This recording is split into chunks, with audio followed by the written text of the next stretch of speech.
यह भी नहीं रहने वाला। एक साधु देश में यात्रा के लिए पैदल निकला हुआ था।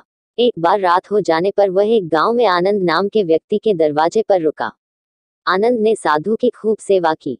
दूसरे दिन आनंद ने बहुत सारे उपहार देकर साधु को विदा किया। साधु ने आनंद के लिए प्रार्थना की, भगवान करे तू दिनों दिन बढ़ता ही रहे। साधु की बात सुनकर आनंद हंस पड़ा और बोला, अरे महात्मा जी, जो है यह भी नहीं रहने वाला। साधु आनंद की ओर देखता रह गया और वहां से चला गया।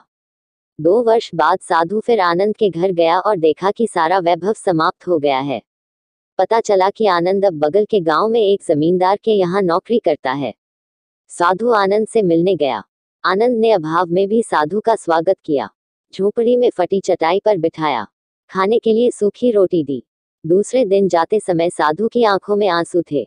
साधु कहने लगा, हे भगवान, ये तूने क्या किया? आनंद पुनः हंस पड़ा और बोला, महाराज आप क्यों दुखी हो रहे हैं? महापुरुषों ने कहा है कि भगवान इंसान को जिस हाल में रखे, इंसान को उसका धन्यवाद करके खुश रहना चाहिए। समय सदा बदलता रहता है और सुनो, यह भी नहीं रहने वाला। साधु मन ही मन सोचने लगा, मैं तो केवल भेष से साधु हूँ, सच्चा साधु तो तू ही है आनंद। कुछ वर्ष बाद साधु फिर यात्रा पर निकला और आनंद से मिला तो देखकर हैरान रह गया कि आनंद तो अब जमींदारों का जमींदार बन गया है। मालूम हुआ कि जिस जमींदार के यहाँ आनंद नौकरी करता था वह संतान विहीन था। मरते समय अपनी सारी जायदाद आनंद को दे गया। साधु ने आनंद से कहा, अच्छा हुआ वो जमाना गुजर गया, भगवान करे अब तू ऐसा ही बना रहे। यह सुनकर आनंद फिर हंस पड़ा और कहने लगा, महाराज, अभी भी आपकी नादानी बनी हुई है। साधु ने पूछा, क्या यह भी नहीं रहने वाला? आनंद उत्तर दिया, हाँ, या तो यह चला जाएगा या फिर इसको अपना मानने वाला ही चला जाएगा।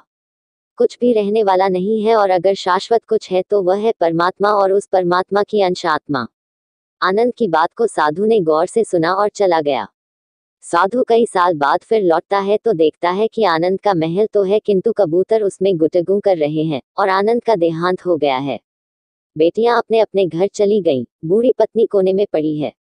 कह रहा है आसमां यह समा कुछ भी नहीं, रो रही है शबन में नौरंगे जहां कुछ भी नहीं। जिनके महलों में हजारों रंग के जलते थे फानूस, झाड़ उनके कब्र पर, बाकी निशा कुछ भी नहीं। साधु कहता है, अरे इंसान, तू किस बात का अभिमान करता है, क्यों इतराता है? यहाँ कुछ भी टिकने वाला नहीं है, दुख या सुख कुछ भी सदा नहीं रहता। तू सोचता है पड़ोसी मुसीबत में है और मैं मौज में हूँ, लेकिन सुन, न मौज रहेगी और न ही मुसीबत, सदा तो उसको जानने वाला ही रहेगा। सच्चे इंसान वे हैं जो हर हाल में खुश रहते हैं। मिल गया माल तो उस माल में खुश रहते हैं, और हो गए बेहाल तो उस हाल में खुश रहते हैं। साधु कहने लगा, धन्य है आनंद तेरा सत्संग, और धन्य है तुम्हारे सतगुरु। मैं तो झूठा साधु हूँ, असली फकीरी तो तेरी जिंदगी है। अब मैं तेरी तस्वीर देखना चाहता हूँ, कुछ फूल चढ़ाकर दुआ तो मांग लूं। साधु दूसरे कमरे में जाता है तो देखता है कि आनंद ने अपनी तस्वीर पर लिखवा रखा है, आखिर में यह भी नहीं रहेगा।